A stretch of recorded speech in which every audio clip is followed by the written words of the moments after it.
Hey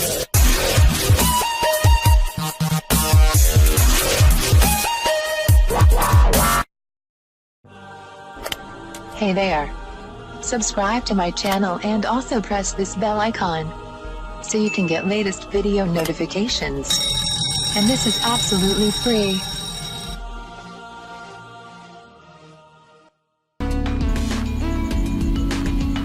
आज मैं आपको बताऊंगी खुश्की सिकड़ी का जड़ से खात्मा करने का तरीका।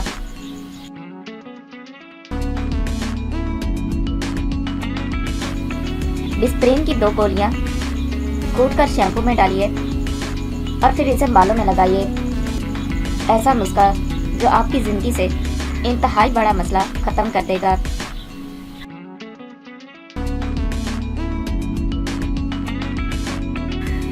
बालों में खुश्की का पैदा हो जाना एक बड़ा मसला है और सर्दियों में ये मसला मजीद बढ़ जाता है, जिससे आपके सर में खारिश हो जाती है जो आपकी परेशानी का सबब बनती है।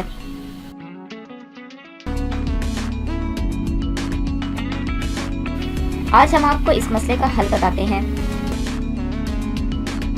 जिससे आपके सर की खुश्की में कमी आएगी और खारिश में भी आराम आएगा।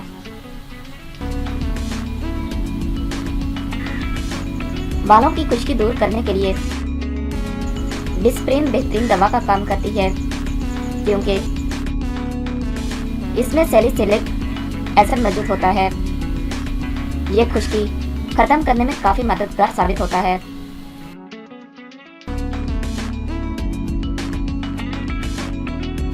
सबसे पहले डिस्प्रिन की कुछ गोलियां लेकर पीस लें, फिर इसमें शैम्पू शामिल कर दें। अब इस अमेज़े को 5 से 10 मिनट के लिए बालों में लगाकर छोड़ दें। इसके बाद सर धो लें। ऐसा करने से आपके बालों की खुश्की खत्म हो जाएगी।